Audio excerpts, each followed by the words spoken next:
la Unidad de Participación Ciudadana y creado el programa de visitas guiadas al Palacio Legislativo. Fue gerente de las radios comunitarias de los pueblos y nacionalidades del Ecuador. Actualmente produce y conduce el programa Cuentos y Enredos de la Historia.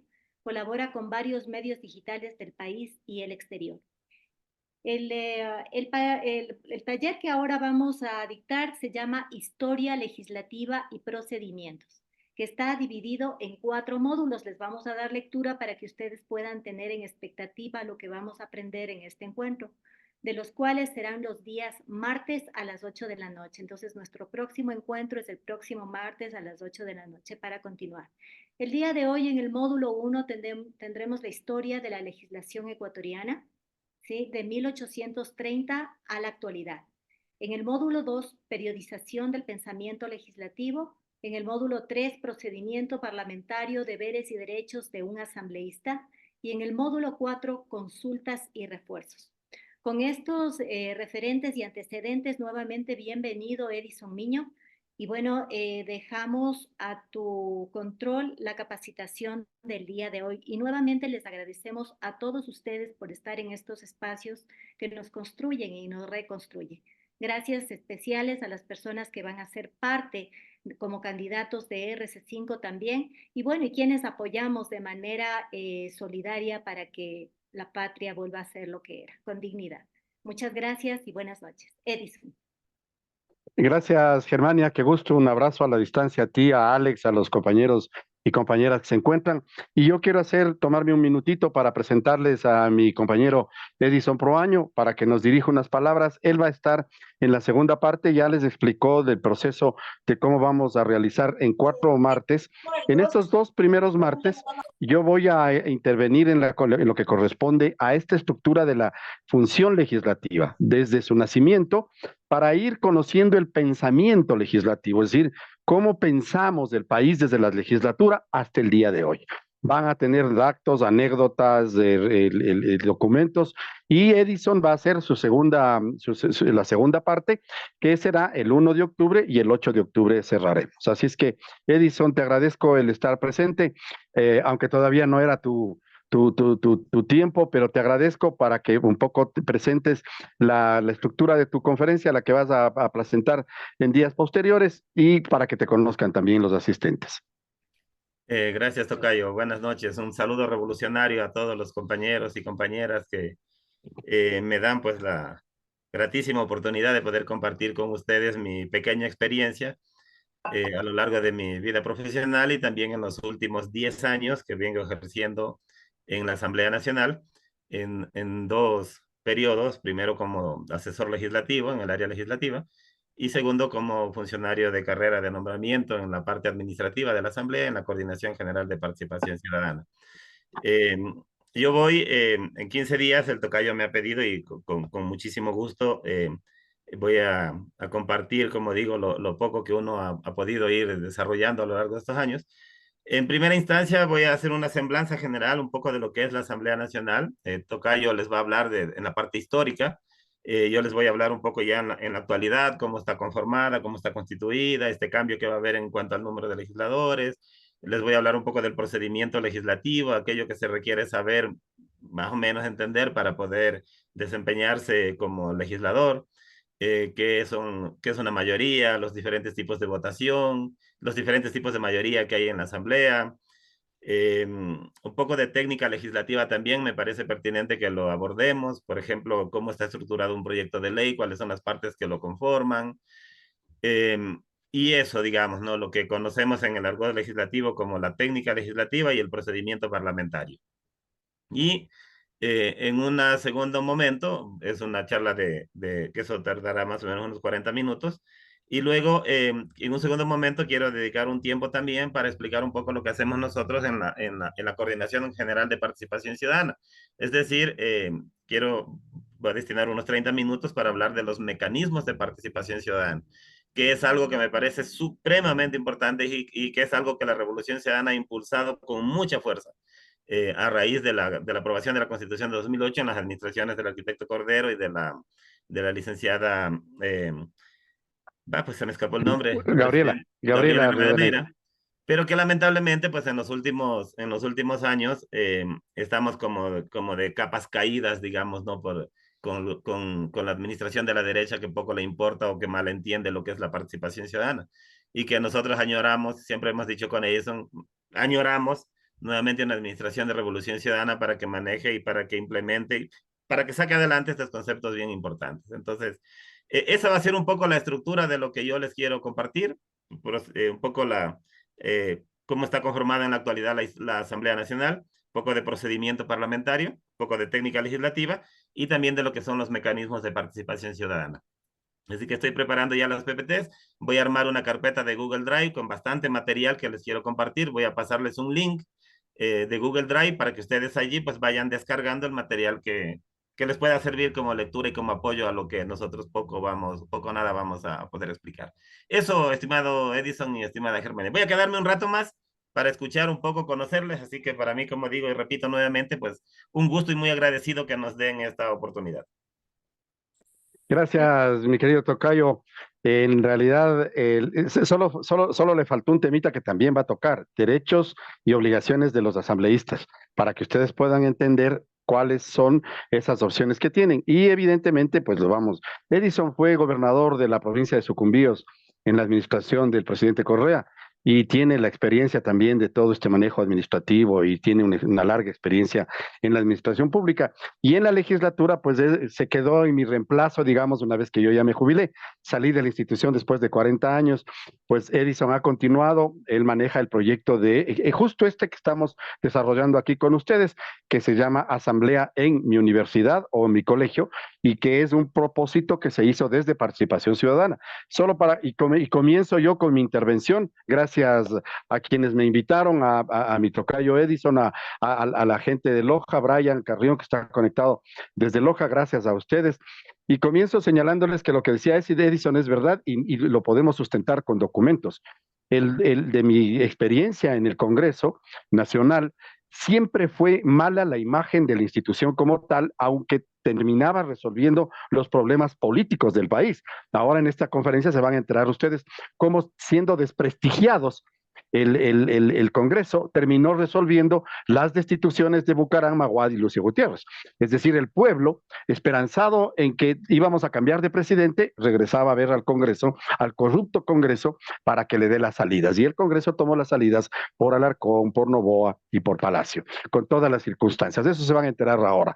Les decía, porque a lo largo de esta historia, el año corrido con encuestas del año 2010 es el momento en que históricamente desde 1830, guardando las distancias evidentemente de población y de referencias, llegamos a un nivel de credibilidad del 56% con la administración de la Revolución Ciudadana, en ese entonces Alianza País, en manos de Fernando Cordero. Luego heredó eso Gabriela Rivadeneira y lamentablemente, como decía Edison, a partir de allí hemos llegado a índices de credibilidad de 3 y 4 puntos, que es lo que tenemos ahora, lamentablemente, como institución, que son los mismos números que se manejaban en tiempo de Maguad y en tiempo de Lucio Gutiérrez. Recuerden que allí salimos a las calles pidiendo que se vayan todos. Bien, voy a entrar en materia. Le voy a pedir a Germania, por favor, que manejemos el documento que en la carpeta que les va a entregar Edison en los próximos días van a tener ustedes toda esta documentación. Y voy a comenzar. Comencemos cómo se inicia este proceso del pensamiento legislativo. Nos define el hecho de que fuimos cercanos por la vinculación de nuestros políticos, tanto al movimiento de la masonería como a las ideas liberales que venían desde Europa, que la estructura de los estados se definió después de su independencia como una parte correspondiente y seguidores de las tesis de Montesquieu, que dividió en 3 poderes del Estado. Entre esos, el legislativo, que es con el que nace también el Ecuador. Pero hay una circunstancia muy particular. Entonces, van a ver ustedes en este documento, son fotos originales, son fotos propias que tomaron mis compañeros, mis amigos, me pertenecen sobre el uso de esas fotografías. La que están viendo ustedes, que es la presentación, es una sesión común y silvestre de los años 80, cuando miren ustedes atrás de la mesa directiva, donde está el presidente y los vicepresidentes, están las banderas de las provincias del Ecuador, que en ese entonces creo que eran 20 todavía, y no había todavía el mural de Osvaldo Guayasamín, que se coloca en 1988.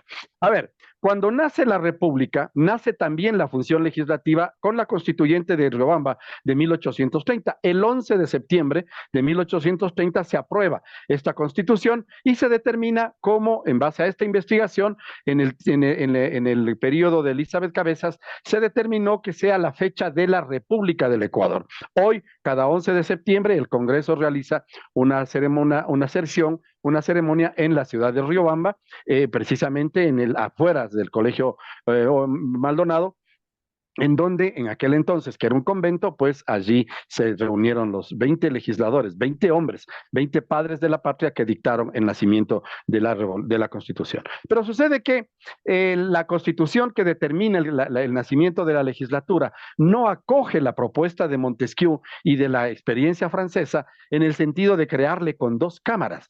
Entonces, las dos primeras láminas que van a ver ustedes inmediatamente a continuación y van a tener en sus documentos cuando lo sigan, determina en negrilla, por ejemplo, pásale la siguiente lámina, van a ver que hay un destacado solo en negrilla, ahí están 2 años nada más, son los años, pásale un momentito a la segunda para que vean también que hay un destacado en el listado, esos son los años en los que aprobamos las constituciones del Ecuador, con las que nos administramos.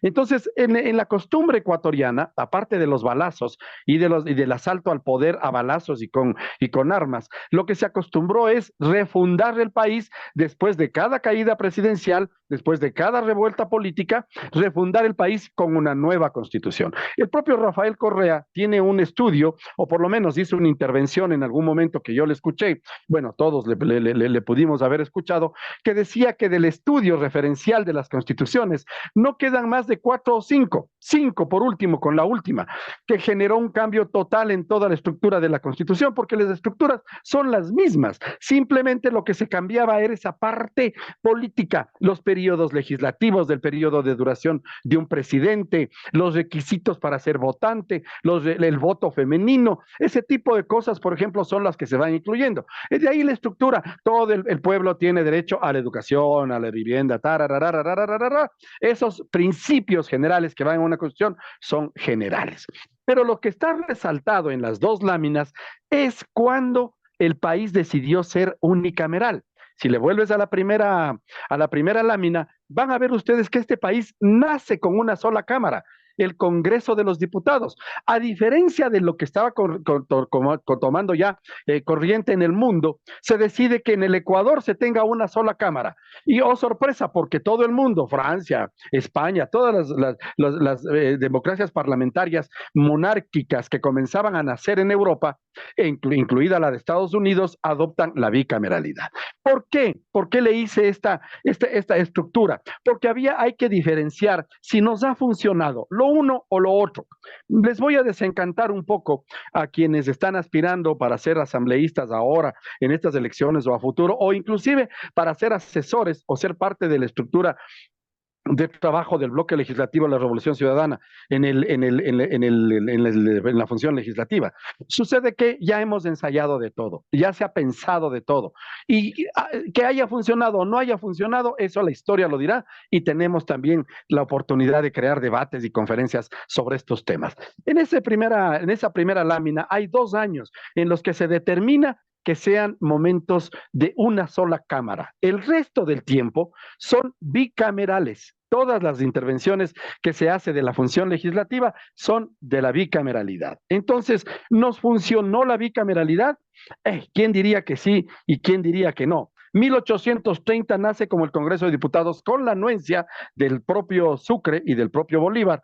Sucre ha sido asesinado el 4 de junio, nosotros nacemos el 11 de septiembre, pero Sucre, a pedido de Bolívar, administra Quito desde 1822. Y un detalle muy importante aquí, porque ahora veo, inclusive en la campaña en la que se presentó ese innombrable de Yacu Pérez, le escuché en una de las propuestas que decía que, ¿y qué significa Ecuador? ¿Por qué no le cambiamos el nombre? Deberíamos cambiarle el nombre, si Ecuador no significa nada, deberíamos ponerle otro nombre. A ver, podemos entrar a debatir, pero el nombre del Ecuador nace en la Constitución de 1830 de Riobamba porque es una palabra que se viene utilizando para identificar esta región. Recuerden que frente a la creación en la colonia del virreinato de Nueva Granada y el virreinato del Perú, habían dos virreinatos muy ricos, muy poderosos en la colonia española que se enfrentaban entre sí. Y se le ocurre a uno de los reyes de España colocar un colchón entre los dos virreinatos, que es precisamente la Real Audiencia de Quito. A partir de 1730 y pico, 1740, es cuando se crea la Real Audiencia de Quito, que a veces nos tocaba pertenecer a Santa Fe o a Santa Rosa. Les digo los nombres con los que se conocían en la colonia. Hoy se conocen como Bogotá y Lima. Evidentemente, en aquel entonces nos trataban así. Así nacemos. Entonces, de ahí nace el Ecuador. Eso nos va dando una estructura desde 1700 y pico. Nos va dando una estructura, una identidad cultural, nos va dando una identidad inclusive idiomática. Recuerden que aquí se habla el quichua y no el quechua. Que se habla a partir de la frontera del Ecuador, los problemas de límites permanentes que tuvimos en nosotros. Entonces, todo este proceso nos va forjando como Estado. Entonces, en realidad, el Ecuador no nace en 1830, nace ya con una región administrada propia desde antes. Cuando llega la independencia, Bolívar le pide a Sucre que al triunfar en Pichincha se haga cargo de la administración. Y entonces, en la segunda carta que escribe Sucre, informándole a Bolívar que hemos triunfado, que se ha liberado a Quito. A mí no me gusta llamarle la batalla del Pichincha, porque en realidad fue la batalla por Quito. Quito era fundamental en el sostenimiento de la estructura colonial que ya estaba de retirada. Para 1822 casi toda Sudamérica está libre, solo faltábamos nosotros, faltaba el Perú y Bolivia. Entonces, para ese entonces, viene San Martín a pedirnos la ayuda para liberar Perú porque no había podido con sus huestes, porque a él también ya le abandonan en su patria originaria de la Argentina. Entonces, en ese momento sucede que se produce este nacimiento de esta nación. Frente a eso, también se va generando un arraigo y una propiedad de los habitantes de aquí.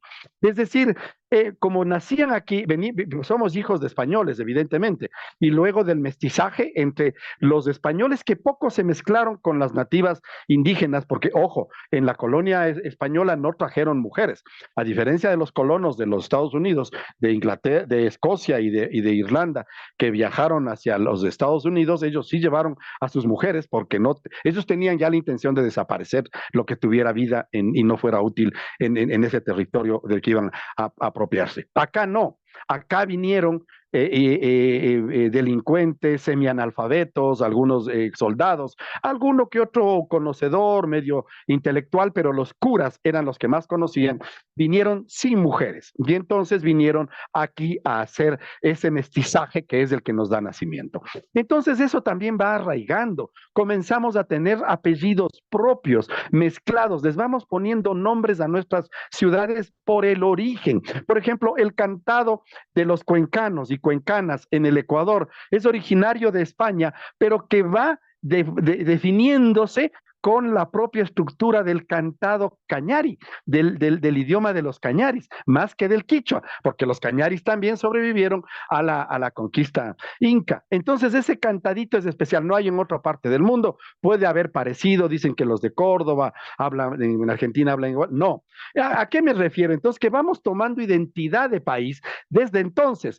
En la segunda carta que Sucre le escribe a Bolívar le dice, en esta administración que estoy haciendo de la región del Ecuador, no le pone un nombre oficial, sino que se le va entre las escrituras, en la emoción de ya tener liberada esta región, Sucre le pone ese nombre. Ahí comienza oficialmente. Les digo, en 1822, 8 años después, los 20 padres de la patria escogen ese nombre porque pierde en las actas que tenemos en los originales que hemos mostrado cuando hacen una visita guiada del original de la primera Constitución. Hay un pequeño debate sobre una propuesta sobre ponerle la República de Quito con la capital Guayaquil, a lo que se oponen los cuencanos. Para poder votar, porque fueron 3 ciudades, por eso es que ustedes tienen vacaciones en los 3 feriados de independencia solo de las 3 ciudades y no de todas las ciudades del Ecuador, Quito, Guayaquil y Cuenca, porque son las fundadoras del Ecuador. Pero eso también nos provocó un problema histórico. Lamentablemente, al tener esas 3 ciudades, no tenemos una fecha de independencia nacional. Ayer, digamos, el 15 de septiembre, no sé si ustedes han podido ver, fue la despedida con el grito de Dolores de México, del presidente AMLO, de Andrés Manuel López Obrador, casi 3 millones de personas en el Zócalo llorando a lágrima viva, despidiéndole al mejor presidente que ha tenido México en este sexenio, y él haciendo una ceremonia que a mí me da envidia. Me da envidia las ceremonias que hacen en el Perú, que hacen en Argentina, porque aquí no tenemos una fecha para celebrar nuestra independencia. Quito celebra el 10 de agosto y el 24 de mayo. Guayaquil dice no, el 9 de octubre es mío y punto. Y Cuenca celebra el 3 de noviembre, punto. La pobre Azogues, que se independizó el 4 de noviembre, pasa desapercibida, no le para bola a nadie en el país. Entonces, ese es el drama que vivió sin esta identidad, porque en realidad tenemos ya una identidad de arraigo en el territorio, pero nos fuimos separando por estas pendejadas que teníamos, porque además Lamar, el mariscal José de Lamar, cuencano, le envió Bolívar a combatir, a ayudar en las batallas de independencia de Ayacucho y Junín en el Perú, y en una de esas le encargan la presidencia del Perú a Lamar, y se le despierta la ambición, se contacta con antiguas familias de Cuenca, sus ex conocidas, y dice Cuenca para el Perú. Y entonces ahí es cuando viene, recuerden que en la primera batalla para consolidar ya en la colonia, entre nosotros, entre los independizados, es la de Tarqui, en la que nos damos entre colombianos y peruanos, nos damos de balazos en el portete de Tarqui para sostener este paisito que estaba por nacer. Era febrero de 1829. Un año y medio después nace el Ecuador. Sucre vino a defender a Colombia contra la invasión peruana de un cuencano. Restos cuyos fueron traídos por Olmedo, traídos al Ecuador, y de hecho aquí se le rinde, en Cuenca se le rinde homenaje al mariscal Lamar. Lo mismo pasa con Guayaquil, con Olmedo a la cabeza, que es el protagonista de la independencia de Guayaquil, se deciden separarse de Colombia e irse al Perú. Hay una anécdota hermosa en el baile, en la reunión entre San Martín y Bolívar, y todo lo que se ha dicho, hasta Jorge Luis Borges tiene escrito un cuento que se llama Guayaquil, en el libro del libro de Borges, que se llama El Informe de Brody.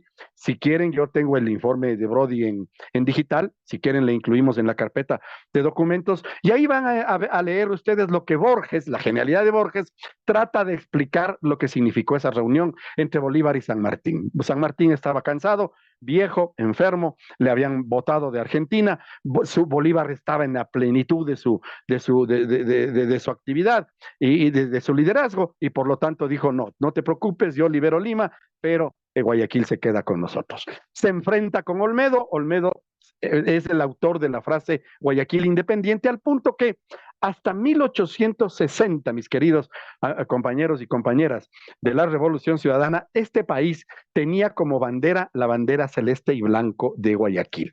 Olmedo diseñó el escudo en las normas que están actualmente establecidas del escudo del Ecuador, pero la bandera del Ecuador la impone a sangre y fuego recién en 1860 Gabriel García Moreno, porque este país no tenía esa identidad. Entonces, ¿a qué me refiero? Como ven ustedes en estas 2 primeras láminas, vamos a ir conociendo, cuando vean la negrilla, es cuando intentamos ser unicamerales, pero coincidencia, sucede que en los años en los que hay unicameralidad, como en la actualidad, es porque hay ideas más liberales, no de izquierda, digamos, pero por ejemplo, 1830 con Flores, 1850 cuando asume el poder por un golpe de Estado el general Urbina. Eso vamos a ver en la segunda conferencia del próximo martes, van a ver ustedes por qué ese pensamiento de irle dando unicameralidad. 1945 se produce la llamada gloriosa, la Revolución Gloriosa, la única, que así se conoce ideológicamente, la única revolución popular armada que derrocó a un liberal Carlos Alberto Arroyo del Río, que fue el que firmó el protocolo de Río de Janeiro, la única revolución armada, socialista y comunista, liderada por líderes socialistas y comunistas en 1945, que se llamó Congreso Nacional de Diputados, electos por el pueblo y funcionales, pero con una sola cámara. Y luego, este periodo, quienes hayan nacido, quienes tengan menos de 45 años, son hijos de este periodo democrático. Desde 1978, en el que aprobamos la Constitución por un referéndum que los dictadores nos convocaron, en aquel entonces mi generación nació a la democracia, nosotros habíamos combatido toda la vida, yo no sabía que era democracia, toda la vida era dictadura tras dictadura, un tiempo, 2 años Velasco Ibarra se declaró dictador, un dictador le dio golpe de Estado. Bueno, eso ya vamos a ver, ya van a ver ustedes lo patética que ha sido la historia política del Ecuador. Ya les voy a ir contando anécdotas. Bueno, esto es lo que quería definirles. Entonces, ¿nos ha servido ser bicamelares? ¿Nos ha servido la unicameralidad? Vaya, extendemos la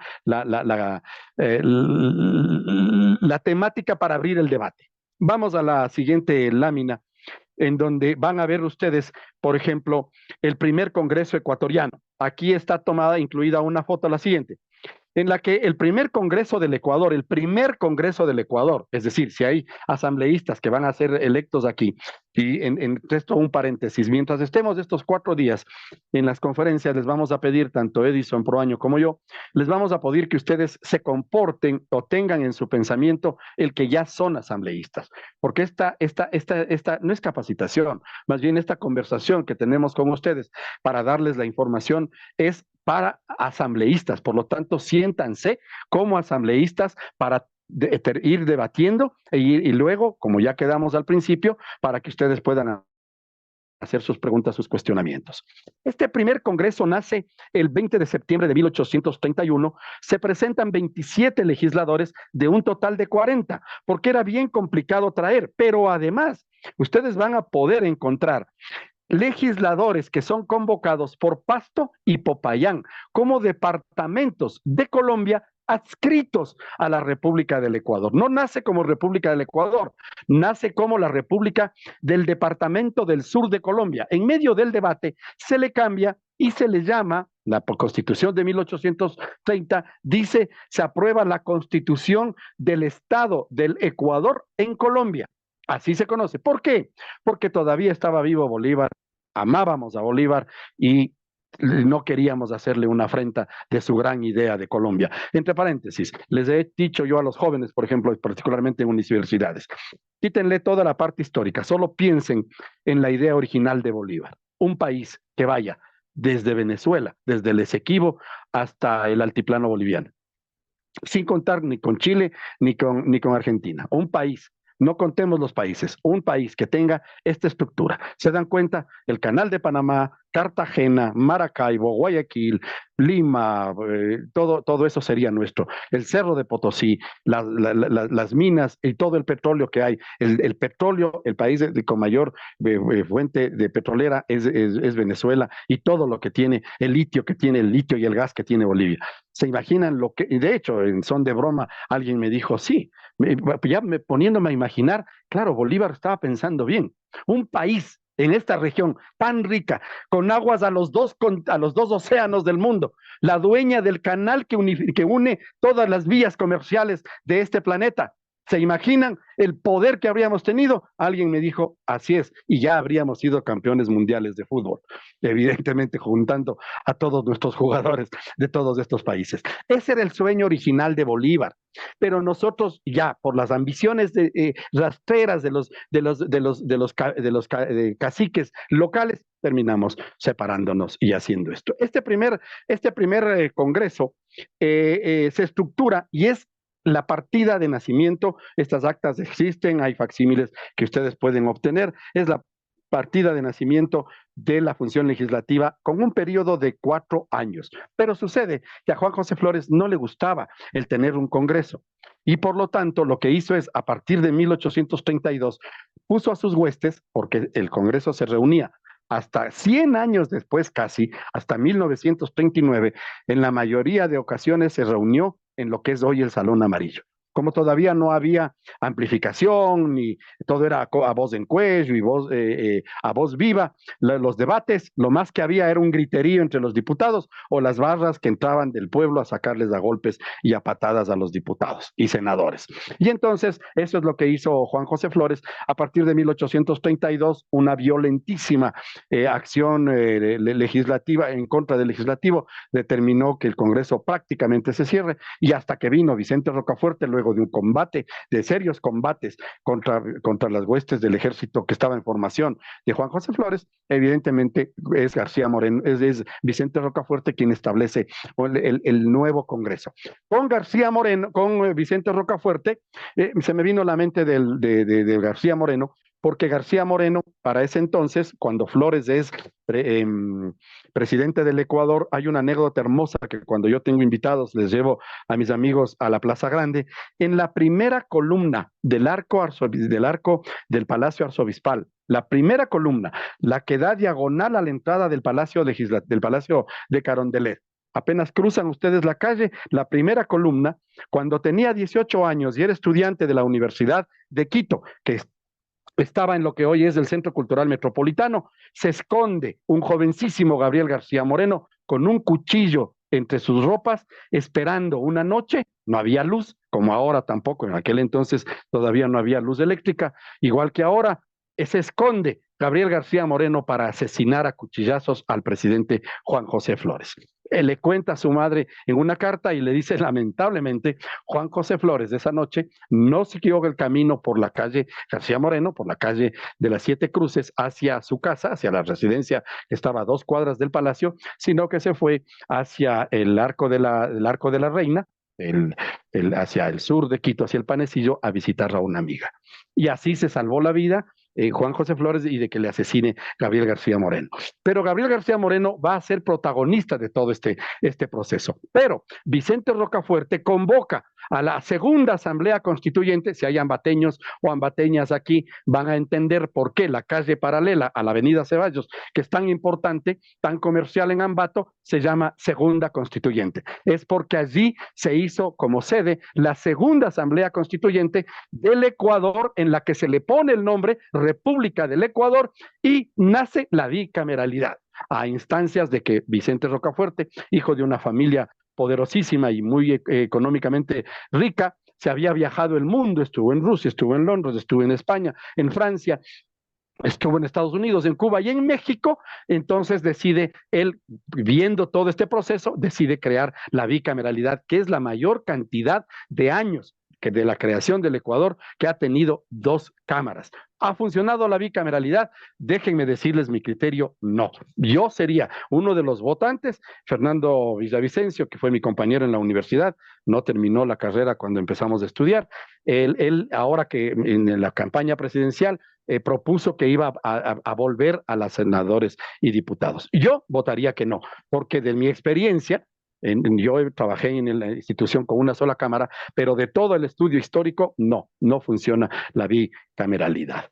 Bien, entonces ahí nace la bicameralidad de senadores y diputados. ¿Por qué no funciona?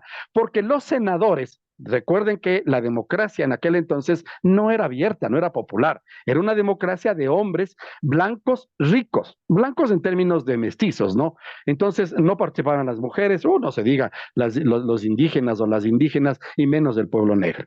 Entonces, eran prácticamente esclavos. Entonces, los votantes de Juan José Flores, de todos los sucesores de la presidencia, los votantes de los diputados de esos congresos, de este primer congreso, precisamente pues son 25 personas, llegan un momento a 250, porque tenías que saber leer y escribir. La educación no era para todos, no sabían leer y escribir todos, por lo tanto, fuera la mayoría. Luego tenías que tener una propiedad raíz, que quería decir un terreno, una casa, escrituras de alguna propiedad, por lo menos de $20,000. Les voy a contar solo como anécdota de referencia. Una vaca costaba 4 pesos en aquel entonces, cuando nace la República, porque este estudio lo hice para el sueldo que recibieron nuestros legisladores. Ellos ganaron por casi 3 meses de trabajar en Riobamba, los fundadores, los padres de la patria, los 20 hombres, debieron ser 21, pero eran 7 por ciudad. Lamentablemente uno de ellos, uno que representaba la ciudad de Loja, viniendo a Riobamba, lamentablemente se enfermó en Cuenca, tuvo que regresarse y falleció.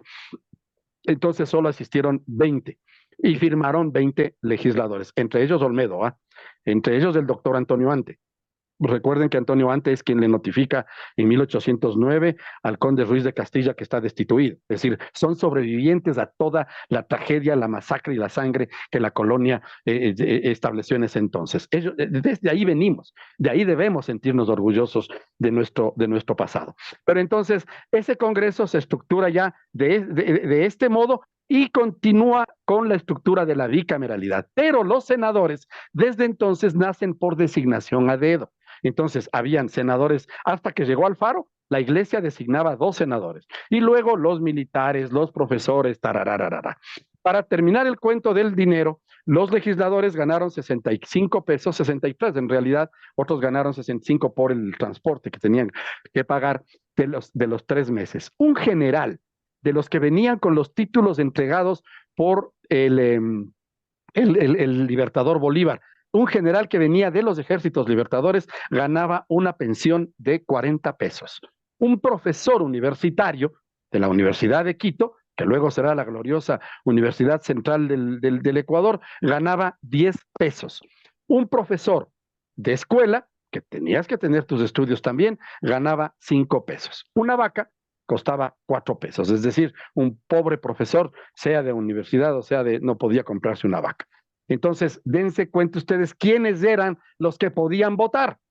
Esta es la democracia, así nace, no solo nosotros, así nacen las democracias, particularmente en Sudamérica y Centroamérica, que es cuando empezamos a tener este proceso. Sobre Vicente Rocafuerte, solo un detalle, él participa en el proceso de liberación de México, al punto que cuando el ejército trigarante, que es el que derrota a los españoles, la última derrota con dinero francés, está presidido por Iturbide. Iturbide, dicen que un poco siguiendo las ideas de Bolívar, que le acusaron de que quería declararse emperador de este territorio, se declara él sí emperador, y Vicente Rocafuerte, para consolidar con los otros independentistas mexicanos, para consolidar la independencia del territorio de México, pues conspira contra Iturbide hasta que termina fusilado y México es independiente ya sin emperadores, y entramos en esta dinámica de la democracia. ¿Por qué?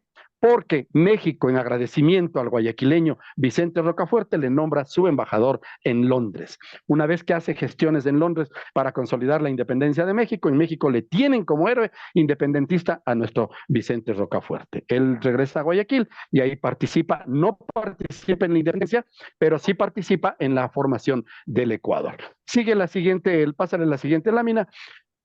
Como ven ustedes, entonces, este es el nacimiento de la función legislativa. Vamos ahora vamos a tomar los datos para que ustedes vean cómo hemos ido pensando más que los derechos, este momento de los legisladores para ser parte de las decisiones políticas. ¿Cómo ha sido un periodo legislativo? Los periodos legislativos han constituido, la siguiente lámina, ponle. Los legisladores, los periodos legislativos, hemos jugado con los periodos legislativos que en realidad da gusto, pero los periodos legislativos y presidenciales también provocaron una revolución que termina con el mandato de Juan José Flores y una revolución que termina con el asesinato de García Moreno. Y aquí están los testimonios. Para 1843, la Carta de la Esclavitud, como le llamaron a la Constitución de ese año, después de que Vicente Rocafuerte es presidente, le corresponde el segundo periodo, porque se repartían a dedo las presidencias, le corresponde el segundo periodo, y Juan José Flores dice, ya me gustó quedarme, por lo tanto, una constituyente en la que establece que el Congreso debía reunirse a partir de esa constitución solamente 90 días cada 4 años.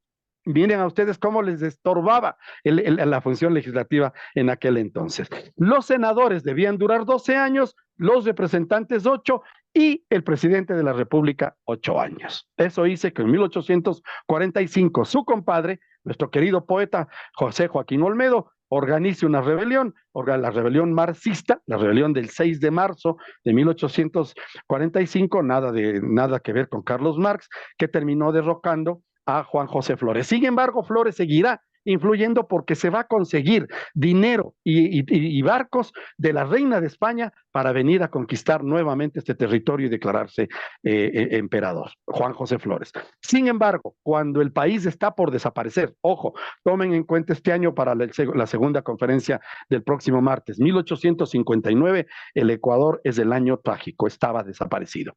Y a sangre y fuego tiene que el violento García Moreno, es su mérito, reorganizar el Ecuador, la patria estaba destruida, y quien le ayuda, ya un anciano jefe del ejército que restaura la nación, es Juan José Flores, el jefe del ejército de García Moreno, quien de joven, a los 18 años, quiso asesinarle a cuchilladas.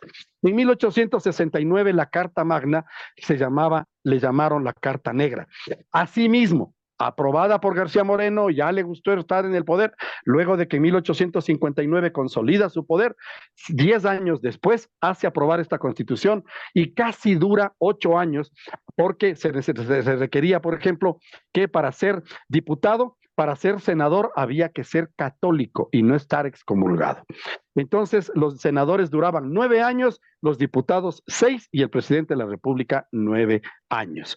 Para ser ciudadano se requería ser católico, casado o mayor de 21 años y saber leer y escribir. Hay historiadores que consideran que aquí nace la democracia, porque esta constitución es sometida a este grupo de personas, que es hombres católicos, casados, mayores de 21 años y que saben leer y escribir, que es todavía un reducido, pero ya es una apertura a la democracia, son los que deciden en votación popular, para llamarlo de algún modo, aprobar esta constitución. Pero esto provocó el asesinato de su mentor, Gabriel García Moreno, el 6 de agosto de 1875, por un grupo de jóvenes revolucionarios liberales, no por Faustino Rayo. Faustino se sumó, como dice en la novela Alicia Llanes Cosíos, sé que vienen a matarme, que también hay una película, la película no es tan fiel al libro. Alicia cuenta, hay una carta donde García Moreno le escribe a su mamá y le dice: madre,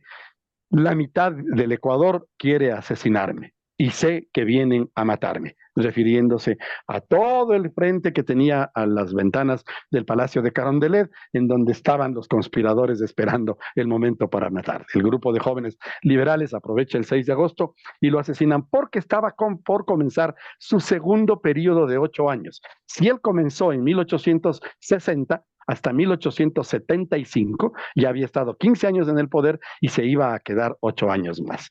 Eso es lo que determinó esta circunstancia. Vamos a la siguiente. ¿Qué hemos querido hacer con la edad? La edad de los legisladores. Es Rafael Correa quien propone en la constituyente de Montecristi que se baje a 18 años. En Nicaragua, cuando gana la revolución sandinista en julio de 1979, hace también y ordena en su constitución, el Frente Sandinista, el Ejército Sandinista, ordena que se ponga 16 años facultativo para votar y 18 años mínimo de candidatos. Pero antes de esto, ahora hay candidatos. Creo que el más joven de los legisladores que tuvimos fue Diego Vintimilla, de 22 años, que estuvo elegido por la Revolución Ciudadana de la provincia de La Suay. Pero les cuento como anécdota, para 1986 entran las primeras 2 mujeres elegidas por votación popular en este periodo democrático, en este periodo. Ya hablaremos luego de la Nela Martínez y de las otras mujeres que participaron. Para este periodo democrático, y entra el más joven de los legisladores. Como yo era el periodista de la presidencia del Congreso, me llaman y me pide que el presidente va a hacer una declaración presentándole al más joven de los diputados de la historia del Ecuador. Ojo, 1986, en ese periodo, un joven ingeniero, Jorge Espinosa, de la provincia del Cañar, de la ciudad de Azogues, tenía 42 años e hicimos una declaración pública para hacerle y presentarle como el legislador más joven de la historia del Ecuador. Imagínense ustedes. Hoy tuvimos a Diego, que tenía 22 años, por ejemplo. ¿Por qué? Porque los políticos siempre consideraron que la política era para viejos, hombres y blancos. Y entonces, ojo, me refiero a blancos siempre refiriéndome a mestizos. por la relación. No me vayan a hacer bullying por lo que estoy diciendo de blancos arios. No me refiero a eso, me refiero a esta potestad. Entonces, como van a ver en esa lámina, la edad mínima ha venido disminuyendo de 40, 39, 35, 30, 25 y 18 años en la actualidad.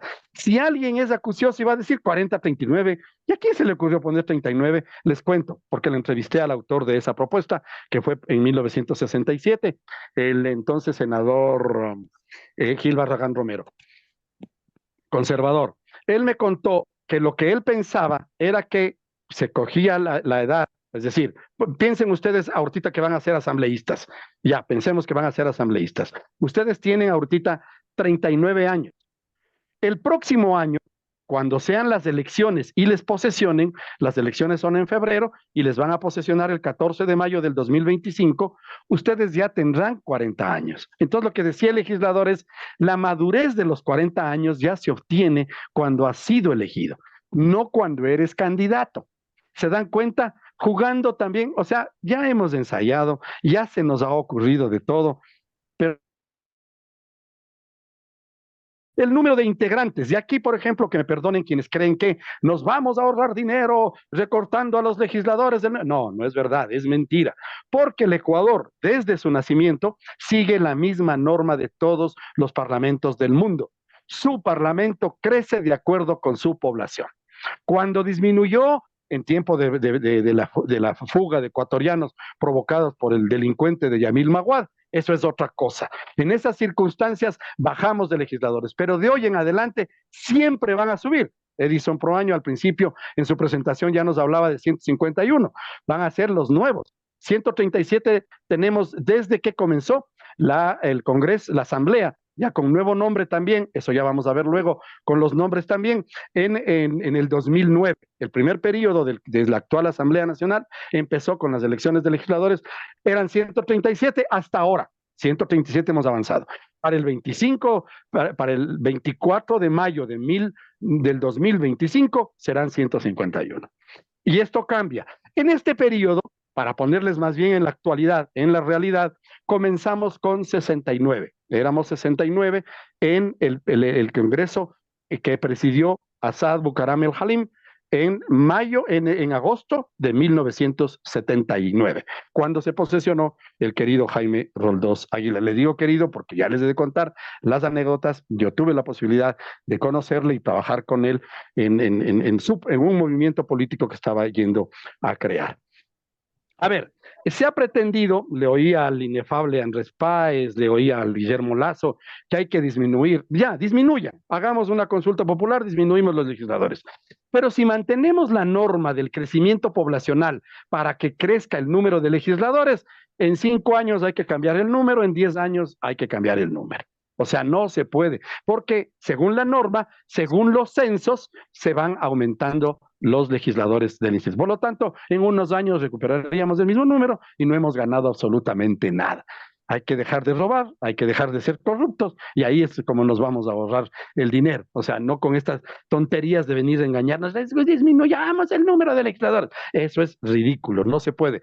Porque además, jóvenes que están presentes, mujeres, indígenas y negros del pueblo negro que están presentes en estas reuniones, van a entender que el mayor número de legisladores de una provincia permite que las minorías tengan acceso precisamente a esos puestos. Porque los de mayor votación son los que se llevan los partidos poderosos que tienen dinero y jalan la mayor votación y la mayor cantidad de legisladores. Pero por orden de los métodos de repartición de los escaños, se da la posibilidad de las minorías. Entonces, en una provincia que tienes 2 legisladores, ganan los 2 más millonarios que pusieron dinero del narcotráfico para que sean diputados y listo. O en la Amazonía, en la tierra de Edison, que fue gobernador. Eran 2. Uno venía del partido de gobierno, otro de la oposición, los unos apoyados por los petroleros y los otros apoyados por los comerciantes. ¿Cuál democracia había ahí? Cuando se abre una tercera curul, sucede que entran mujeres, entran indígenas, entran negros, entran montubios. Entonces, cuando se disminuyen los legisladores, se elimina la posibilidad de que las minorías tengan representación. Vamos a la siguiente lámina. Con esto ya vamos terminando. Yo aquí tengo un poco de resentimiento con la política, porque haber trabajado en el Congreso me permitió conocer a mucha gente preparada, inteligente, pero que lamentablemente por la dinámica política, y esa foto es muy decidora, no se ha podido hacer una carrera legislativa. Porque los intereses políticos, perdón, porque somos militantes de un movimiento político que tiene sus intereses, evidentemente, y su interés fundamental es la toma del poder, la revolución ciudadana. Pero sucede que para que funcionen las actividades legislativas hay que hacer una carrera, como cualquier empleado, como cualquier profesional. Pero aquí no hemos podido. Y esta lámina les permite, por ejemplo, establecer a ustedes que por lo menos hasta el 2021 se eligieron 1.370 curules. 2.009 personas son las que han ocupado esos puestos. 652 han repetido el cargo siendo reelegidos. 652 de 2009. ¿Dónde están los otros 1.400? Ya no son legisladores, ya no volvieron, y entonces la experiencia de pasar por el Congreso no sirvió de nada. El darles esta capacitación, el gastar dinero en sus viajes, en su preparación, no sirvió de nada. El de la foto es Wilfrido Lucero, que está firmando el contrato de recepción del mural del maestro Osvaldo Guayasamín, el libro que yo escribí de la entrevista que le hice a Osvaldo Guayasamín sobre el mural, que es una conversación muy emotiva. El libro en digital les va a incluir Edison Pro Año en la carpeta que les vamos a entregar. Y pongo el dato porque Wilfrido, que fue mi jefe 3 veces, fue presidente del Congreso durante 3 veces y fue legislador en este periodo legislativo 23 años consecutivos, récord que no va a ganarle nadie más, sin contar las veces que cuando muy joven fue senador por la provincia del Carchi. Y es la persona que más años ha participado en el Congreso. Estos detalles en la siguiente conferencia, en el próximo martes, vamos a tener ya detalles con anécdotas del mural, por ejemplo. Les adelanto una simplemente. El día que le eligen a Wilfrido Lucero, presidente del Congreso, se recibe ya se recibe el contrato, le pagamos 38 millones y medio de sucres a Osvaldo Guayasamín, que representaban alrededor de $120,000 por todo el mural, son 23 cuadros. Un cuadro de Osvaldo se vende en $200,000 ahora. Entonces, él nos cobró por la instalación $120,000, pero a Wilfrido Lucero le eligen en la mañana del 10 de agosto del año 1988. Quien le contrató fue Jorge Zavala Vaquerizo, que terminaba su periodo presidencial esa misma mañana y le entrega, ya no fue reelegido legislador, Jorge Zavala se retiró ya de la carrera política y le entrega el mural. La Embajada de Estados Unidos, molesta por el panel de la CIA, tan conocido que está allí en el mural de Guayasamín, le exige a Wilfrido Lucero y le dice, saque eso, borre. Nos propusieron, yo soy experto en el mural, nos propusieron poner un velo negro que se les retirara cuando quisiéramos hacer la descripción del mural, cuando no haya estadounidenses presentes en la sala. Eso fue lo que nos pidió la embajada. Wilfrido, viniendo del Partido Conservador, se negó y dijo, no señor, yo voy a respetar la autoría de Osvaldo, la idea de Osvaldo Guayasamín, y aquí se queda.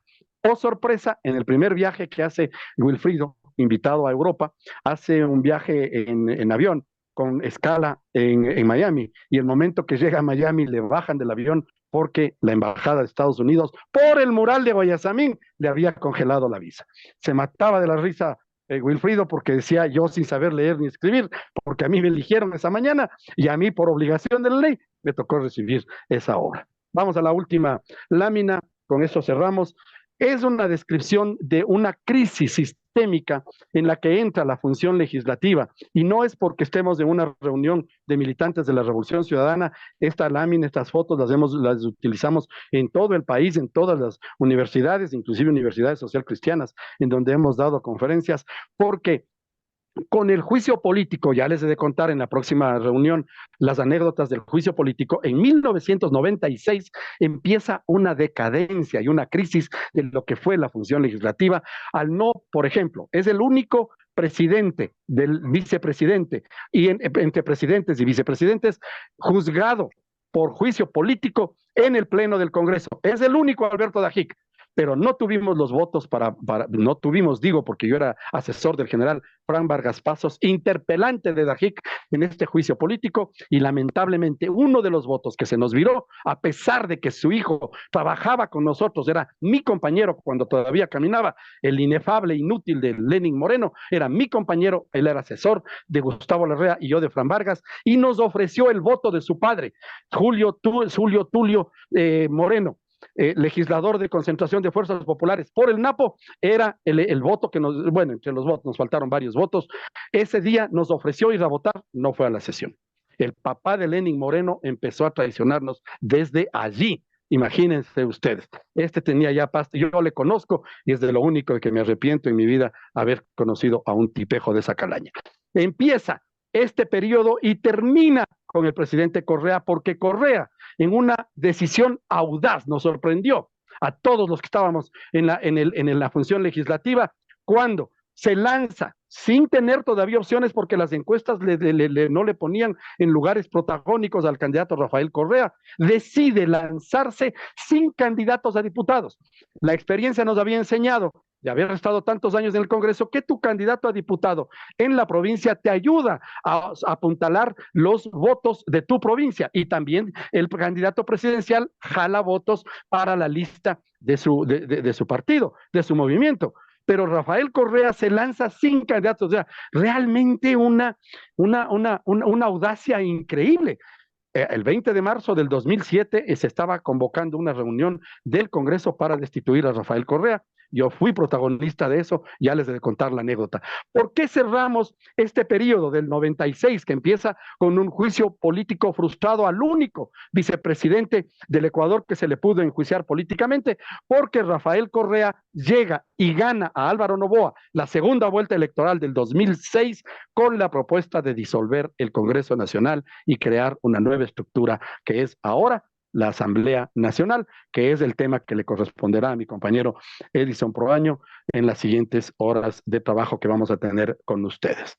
Entonces, en este periodo, con esa audacia, Rafael Correa logra convencer a la gente, pone una consulta popular, gana la consulta popular para la convocatoria a una constituyente, la del 2008, que se reunió en Montecristi, y de donde sale con aprobación popular, a través de una consulta popular, la constitución vigente, que son las normas con las que ustedes van a tener que trabajar, con ciertas reformas, evidentemente, que se han hecho en estos años, cuando accedan a la función legislativa del Ecuador. Gracias por su atención, qué gusto el haber podido reunirnos. Si hay preguntas, seamos breves, porque de todos modos, no se preocupen, la última conferencia nos vamos a dar el tiempo necesario, expositores y organizadores, para responder las inquietudes que ustedes tengan. Así es que, Germania, si me ayudas coordinando, yo les agradezco su atención y su presencia. Gracias, Edison. Importante el conocer la historia, ¿no?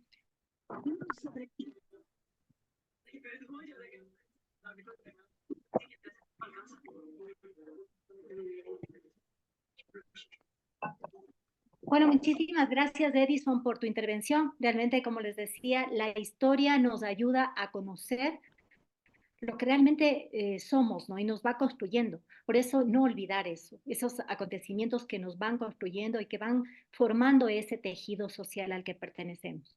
Les recordamos, por favor, a todos los asistentes que este curso va a tener una certificación justamente por la Secretaría del Distrito Norte, así que les invitamos a que estén participando activamente de esta actividad y sobre todo que nos puedan acompañar en los próximos martes.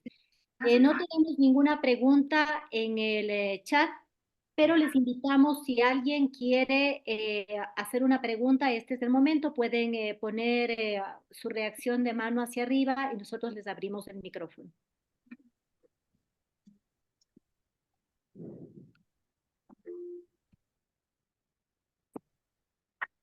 Aparte de que se van a llevar documentos valiosos, entre estos que estamos hablando, aparte de la certificación que Germania les estaba planteando. Así es, Edison. Bueno, les invitamos, si alguien tiene, por favor, una pregunta para retroalimentarnos, porque es importante la participación, ¿no? Así como los elementos que nos va a dar en capacitación Edison Proaño próximamente como herramientas de participación ciudadana, también es el retroalimentarnos en estos espacios. Así que les invitamos a ser más partícipes y activos en estos espacios. Les escuchamos. Bueno, Edison, mientras tanto, yo sí tengo una pregunta. Edison, es importante realmente que los logros en la historia nos haya dado esta participación y sobre todo en defensa de los derechos en equidad. Mira que las mujeres, bueno, ya más adelante tú nos hablarás de Nela Martínez, muy importante lideresa en lo que fue, no participa en el voto. Mira, parecería un poco inédito que realmente existan estas diferencias en el pasado, ¿no? No dejamos de ser seres humanos y sin embargo el voto era segregado a los hombres y obviamente el perfil que tú acertadamente nos cuentas, que además deberían ser católicos, ¿no? Entonces, ¿de qué manera también la historia ha sido manipulada desde la ideología religiosa y también desde ese sesgo de hacer la diferencia? Y precisamente yo creo que los grupos neoliberales se sirven de esa manipulación y de esa diferencia, nos hace diferentes, porque la diferencia marca el poder hacerlo o no. ¿Cuál es tu apreciación respecto a esto, Edison? Mira, por coincidencia estamos celebrando este año los 100 años, en junio se celebraron los 100 años de la primera mujer que votó en el Ecuador, Matilde Hidalgo, lojana, para orgullo de Brian y de los lojanos y lojanas que nos acompañan. Pero la generación, el empuje de la votación de las mujeres recién llega a la Constitución de 1929, luego de que en 1925 se produce la Revolución Juliana, terminando con el gobierno de los ricos banqueros, que hasta entonces, después de asesinar a Alfaro, se toman el poder y se robaban y se repartían el poder como les daba la gana. Esos banqueros que gobernaron el poder es cuando sorprende la actitud de Matilde, cuando en Loja va y se presenta a votar y le niegan el voto y le dicen, no, usted no puede votar. Y entonces ella, con la ayuda y la asesoría de sus conocidos, le dice, ¿por qué? ¿Por qué no puedo votar? Lo que tú decías, es que ¿dónde está? Pues, indíqueme la ley, la disposición legal que dice que yo no puedo votar. Es que usted es mujer. ¿Y dónde dice? No había. Es que no estaba escrito. Era el patriarcado que marginaba a las mujeres per se. Pero ¿cuál es la norma legal que manipulan? El padrón. Las mujeres no se incluían en el padrón, por lo tanto no podían votar, no estabas registrada, por lo tanto no eras ciudadana, no eran ciudadanas. O sea, así de perverso.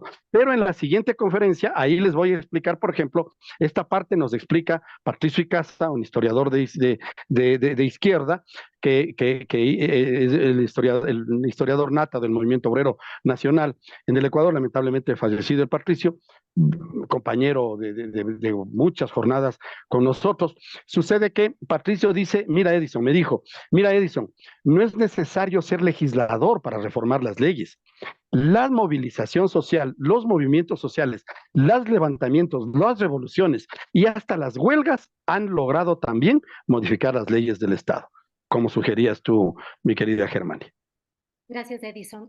Justamente teníamos, parece que me quitaron la posibilidad de, hay una persona que está levantando la mano del movimiento Masas. Por favor, si me ayuda Sarita Poveda para que pueda hacer su pregunta. Me parece que se le colocó en la sala de espera. Abrir el micrófono, por favor, para que pueda hacer su pregunta, formular su pregunta.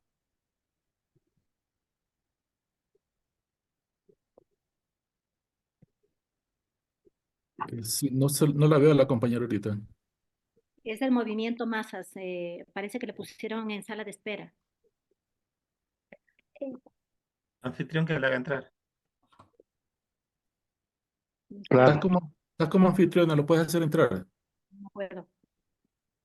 Aprovecho la oportunidad para invitarles a quienes están presentes aquí para que la siguiente conferencia puedan traer, invitar a más camaradas, compañeros, compañeras, para que puedan participar también en este proceso de conversación, más que de capacitación, de formación. Pues precisamente estamos nosotros aprovechando la posibilidad de tener esta reunión y contarles lo que hemos vivido, nuestras experiencias en esta área de la función legislativa. Así es que si la próxima reunión podemos tranquilamente, asimismo el martes a las 8 de la noche, les esperamos. Yo voy con la segunda parte, que es una periodización del pensamiento legislativo. Cito a 3 historiadores de distintas tendencias, ahí cité a un conservador, a un izquierdista y a un centro izquierdista, eh, para que nos den la visión de justo lo que le comentaba yo, de cómo es que se forman las leyes en el Ecuador, de dónde nacen, de dónde sale. Hay alguien que está pensando y diciendo hay que reformar el artículo 30 de la Ley de Protección de Animales. O sea, ese es el proceso, pero lo mío es la parte histórica. Edison Proaño, el siguiente, el 1 de octubre, procederá en cambio a actualizar el procedimiento parlamentario en el momento. Ujú. Sí, precisamente ahorita acabo de captar que es de Carly del movimiento colectivo Masas. Parece que si es que tienes problemas para poder ingresar, puedes anclar tu pregunta al chat, por favor. Mientras tanto, ha levantado la mano Guido Egas. Por favor, si habilitamos el micrófono para su pregunta. Guido, bienvenido. Gracias, Germania. Un abrazo cordial también a Alex y a la Secretaría de Acción Política del Distrito Norte. Un abrazo también a nuestro compañero conferencista, bastante claro y bastante didáctico. Mi pregunta, de acuerdo a la experiencia, Edison, ¿tú crees que en esta parte histórica del legislativo, de la Asamblea, sería pertinente en algún momento dado pensar en un legislativo bicameral? A ver, yo ya les dije que personalmente no, porque recuerden ustedes, la bicameralidad tiene una norma fundamental, una base fundamental: darle más legalidad al trámite de un proyecto de ley, de una propuesta, incluyendo las normas de una forma de debate que sea más elevada. De hecho, por eso es que hay países en los que la una se llama Cámara Baja y la otra Cámara Alta. La Cámara Alta en referencia a que son personas con mayor conocimiento y pueden determinar si vale la pena o no aprobar un proceso de ese tipo.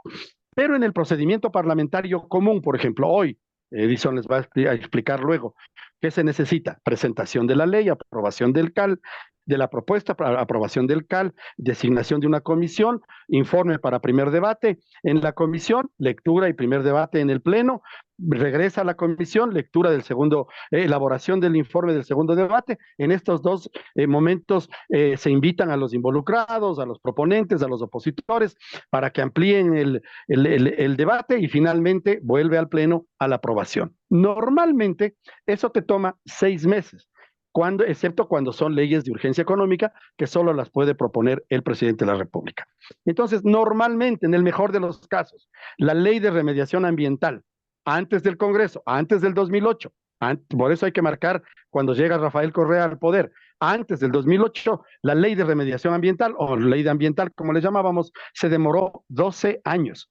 ¿Y quién aprobó la ley? Era un maderero cercano a Yamil Maguad, un Durini, de apellido Peña Durini, que era el maderero que era ministro de alguna cosa de Maguad, y que fue el que puso las áreas para explotación de madera y bosques, y desprotegió a los bosques, por ejemplo. Y se demoraron 12 años hasta que llegó uno de Demócrata Popular y le hizo aprobar.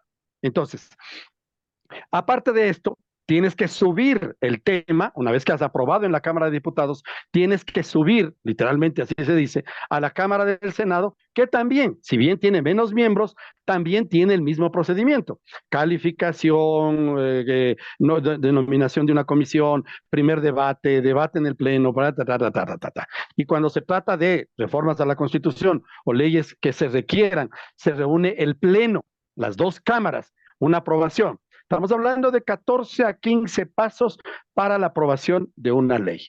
¿Es conveniente esto?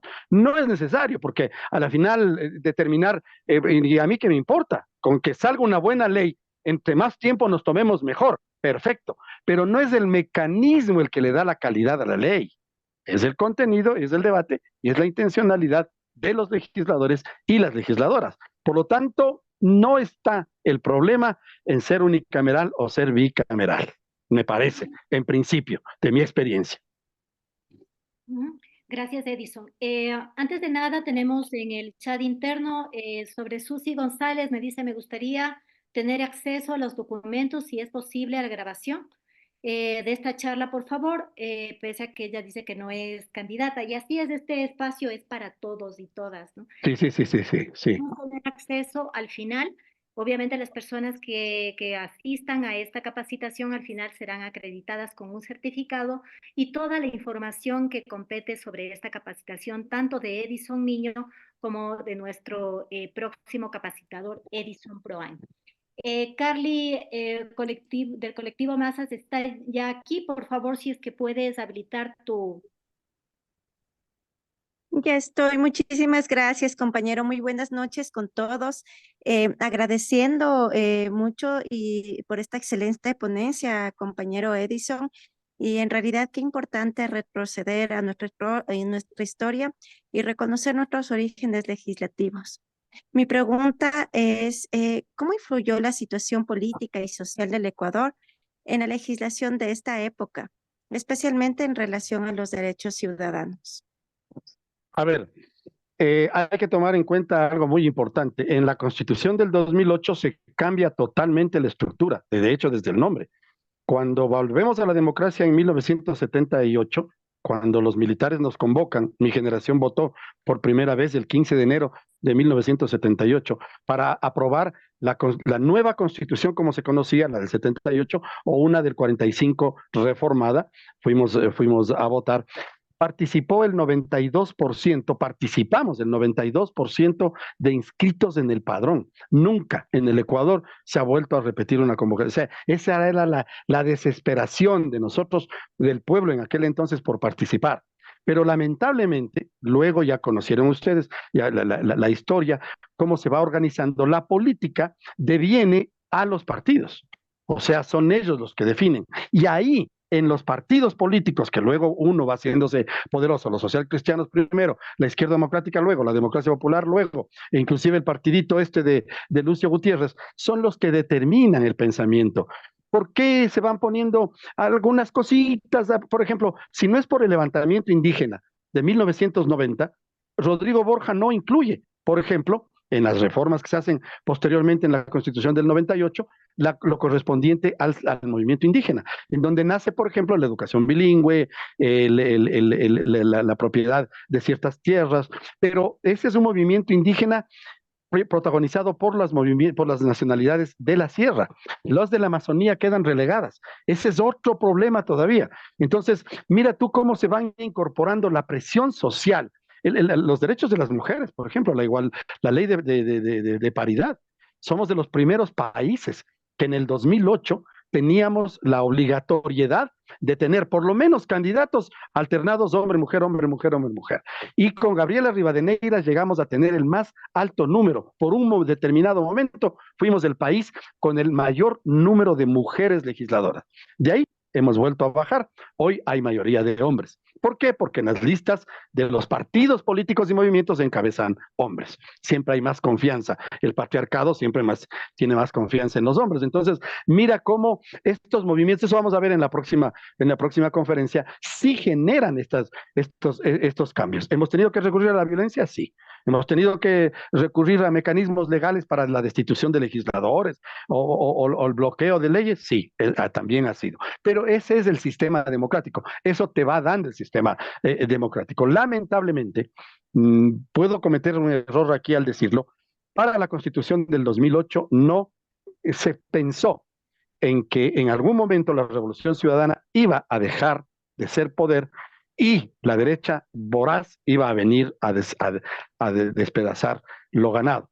Hoy el tipo este que nos gobierna está proponiendo el retorno de las bases porque acuciosamente en el 2008 en la Constitución, a pedido del propio Rafael Correa, se estableció la prohibición en el artículo 5, empezando la Constitución, de tener bases extranjeras aquí. Hoy este tipo, como ya perdió una consulta popular, le pide a la Corte Constitucional, es ilegal, porque dice que eso tiene que hacerse por consulta popular, pero como les importa, entonces mira, no hay ni siquiera mecanismos para obligar a que se defienda la ley, se aplique la Constitución. El tipo sabe que es inconstitucional, pero va a donde sus jueces constitucionales y le van a aprobar. Y vamos a ir a una reforma que va a aprobar la Asamblea, los asambleístas, en donde ya se compró diputados, ya se compró asambleístas, ya tiene mayoría. Entonces no necesita recurrir a una consulta popular. Le pusimos esa transformación. Les cuento, les iba a contar como anécdota. En 1967, cuando cae la dictadura militar del 64, una dictadura violenta, corrupta, Jaime Galarza es protagonista, eso les voy a contar, esas anécdotas en la próxima conferencia. En el último apartado, en las disposiciones transitorias ya de salida de la Constitución de 1967, dice, no obstante de lo que sucede en la situación política del Ecuador, si se pierde la democracia establecida en este nuevo documento, el momento que se restaure la democracia, esta Constitución será de obligatoria participación. Es decir, románticamente los legisladores dijeron que se den golpes de Estado, pero cuando volvamos a la democracia, esta es la Constitución válida porque es lindo documento. Sí, así es, llena de derechos, llena de todo. Cuando volvimos a la democracia con otra dictadura militar en el 78, dijeron, no, hagamos otra. Entonces, no sé, a la del 67 románticamente quedó ahí votada. Entonces, ese es el mecanismo de lo que tú decías, y más profundamente la próxima semana. Muchas gracias, compañero. A ti.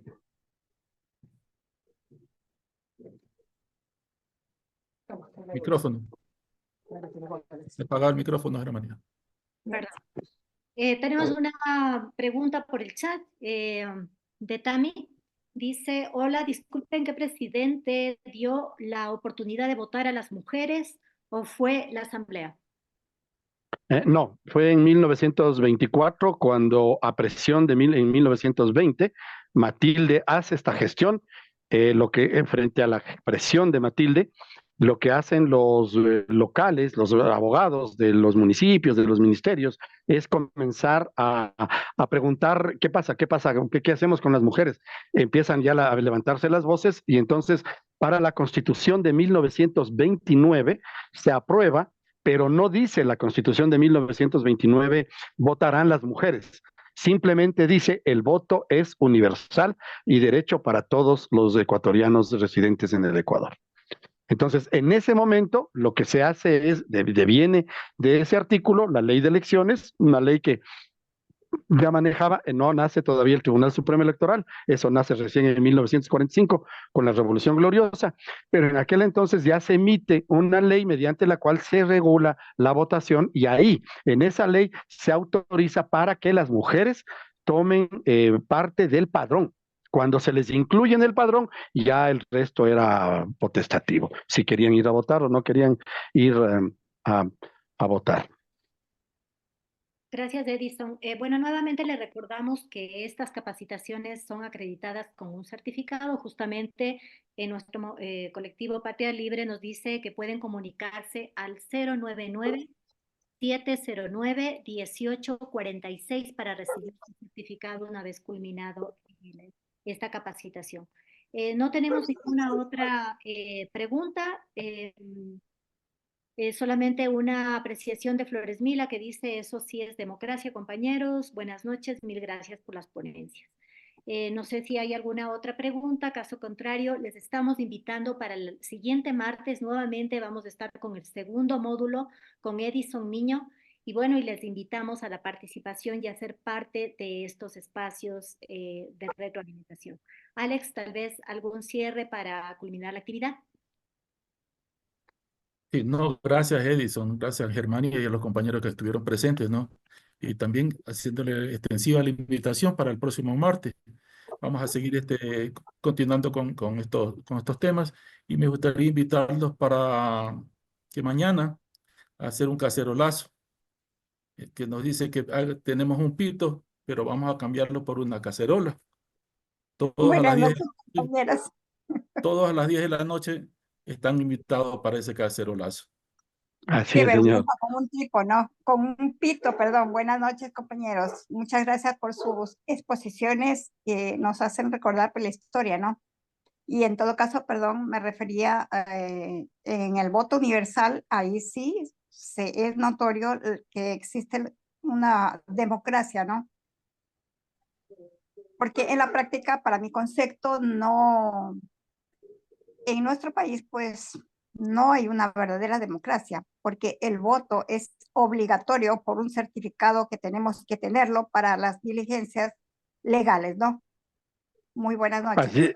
Así es, compañera. Más bien le agradezco el comentario que hace, porque yo también soy partidario de debatir en este país, si, perdón por la palabra, si esta pendejada de democracia ha servido o no nos ha servido.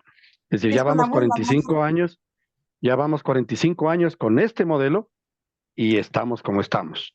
Y entonces hemos tumbado 3 presidentes, hubo un periodo de estabilidad con Rafael Correa, de buena gestión, sin embargo volvimos a lo mismo de antes y entonces ¿funciona esto? ¿Funciona esto de que vamos a votar, es obligatorio? No sé si el voto obligatorio o potestativo es un cambio, hay que pensarle ya a la democracia, repensarle a la democracia. ¿Por qué no reducir los tantos grupos políticos que hay como en Estados Unidos? Hay dos partidos y se acabó. ¿Usted no Pero eso es considera menos democracia, en cambio, porque ahí están solapadamente marginados los grupos progresistas. No digo de izquierda, porque allá no hay, pero los grupos progresistas están solapadamente ocultos y bloqueados.